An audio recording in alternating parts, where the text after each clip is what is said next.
My dear friends, towards the end of this week's Torah portion, which, by the way, closes the third book of the Torah, the book of Leviticus, it's called Bechukotai, we're told that if the Jewish people keep the values of Torah, then God says, V'zacharti et briti Yaakov av et briti Yitzchak v'af et briti Avraham v'ha'aretz ezkor, which means if you live this life of mitzvah, then will I remember, listen closely, my covenant with Jacob, also my covenant with Isaac, and also my covenant with Abraham, and I will remember the land. The rabbis noticed in this one verse that the names of the patriarchs appear in exactly the reverse order as they appear in the prayer books you are holding and the words we chanted with Ella minutes ago. Because in our prayer books, you recall, the names appear in their chronological order. Abraham, Isaac, and Jacob. Why is the order changed this week in Leviticus chapter 26, verse 42? The rabbis note that Abraham, Isaac, and Jacob were each distinguished by a particular virtue. Abraham, in case you didn't know, was famous for loving kindness. Isaac, for faith and reverence. Jacob, for learning.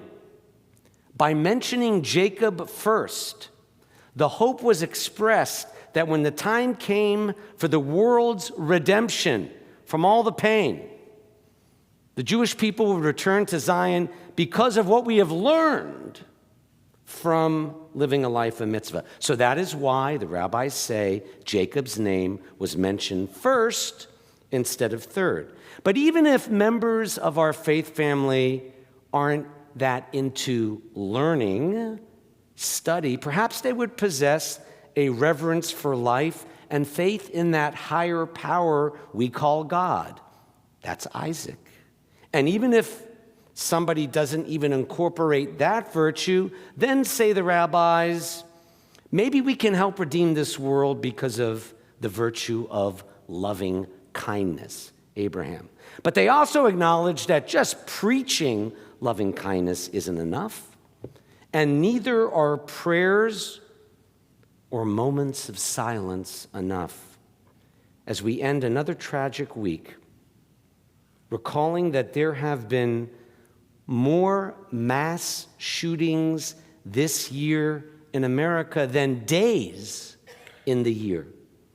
How timely that it is in this week's Torah portion that the order begins with Jacob, not Abraham, reminding us to learn from what's happened to extend life for everyone in the world in which we live. For learning, the Torah teaches, must lead above all else to the creation of a just society. Because if we don't create a just society, says not only this week's Torah portion, but all the Hebrew prophets, if we don't create a just society, society will fall apart. And when you examine the long sweep of human history, societies that ignored social justice and freedom and favored violence and tyranny, those societies did in fact crumble. Think of Nazi Germany, medieval Spain, and the former Soviet Union empire, which Putin is insanely trying to reestablish in his attempt to annihilate a sovereign nation of 44 million people. Yes, read our stories in the Torah. God feels very strongly about justice, including the pursuit of peace, looking out for the poor and others less fortunate and most vulnerable members of society, not in our bubbles. And my friends, you know, you never read a Torah portion without reading the prophetic accompaniment. It's called the Haftorah. Same theme. This week it's the prophet Jeremiah. He wasn't just a bullfrog. Only the older people got that. Jeremiah lived at the end of the 7th century BCE, when just like today, a spirit of doom lay over the nation, not the United States, but the southern kingdom of Judah. The kingdom of Judah found itself squeezed between two superpowers of the era, Egypt in the south, Babylonia in the north. The northern kingdom of Israel had been destroyed in 722 by the Assyrians and the Babylonians. Then Egypt is crushed by Babylonia. Jerusalem comes under the rule of a Babylonian king. It's a great Scrabble word. His name was Nebuchadnezzar. He plunders Jerusalem. He destroys the temple, the first one in 586 BCE. Our people's cultural, religious, political elite are exiled to the rivers of Babylon to remember Zion. Jeremiah stays behind, but when the New Jerusalem governor installed by the king is assassinated, most of the Jews remaining, including Jeremiah, flee to Egypt, which tragically is where Jeremiah will die as an exile in the land of the Pharaohs. Now, Jeremiah left us with many references to his life, as well as in his innermost feelings. He was unmarried and lonely. He was given to despair, struggling with the king and his advisors counseling peace, but they wanted war. And like all the Hebrew prophets, he cries out for justice, saying they hadn't embraced Jacob's attitude and attribute of learning from history.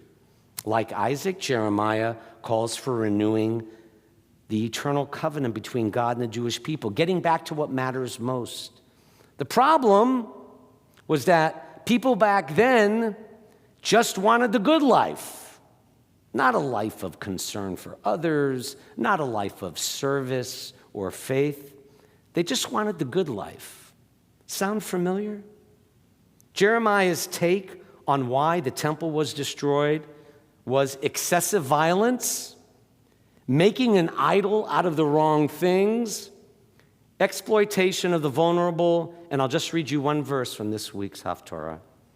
Devious hearts. Most devious is the heart, he says in this week's Jeremiah reading. The heart can be perverse. Who can fathom it? I, the Lord, probe the heart and search the mind to repay every person according to his ways with the proper fruit of his actions, end quote. What Jeremiah is saying, and I hope you'll agree, is that we can never be sure of what's going on in other people's hearts. Only God knows that. As our Reformed Jewish commentary written by Rabbi Salkin reads it, quite often we ourselves are not totally clear about our own motives for doing something, right? Did I want to be class president in my high school for personal glory, or because it would look good on my college application, or because I only wanted to help my school? I hope it's because I only wanted to help my school, but if you do a good job, does it really matter what your motivation was? When President Jimmy Carter said famously that he had sinned because he lusted after another woman in his heart, many Jews were unsure what all the fuss was about. It's not like the president had an affair, unlike many other politicians. Only God truly understands our motives. So what we humans should focus on, this week we learn in the Torah and Haftarah, what we humans should focus on are the deeds and not the heart. Whether gun violence or clergy sexual abuse finally being revealed in all religious denominations. Who knows what's in the sick mind of an adult molesting or killing a child? Who knows what's in the heart of a minor molesting or killing anyone? Jeremiah and the Jewish prophets urge us to have good thoughts on the inside, so we have good actions on the outside. But if you can't have both, since we're only human, focus not on thoughts, focus more on good actions. I ask my high school graduation class here at Temple a question I hope we all ask ourselves. How do you want to be remembered in life? To be a Jew is to answer that question with the attributes of Abraham, Isaac, Jacob, and Jeremiah. Deeds of loving kindness, an inner faith that leads to good deeds, and a commitment to social justice to help repair a Memphis, a nation, and a world in need of each of us. And God is waiting. Amen.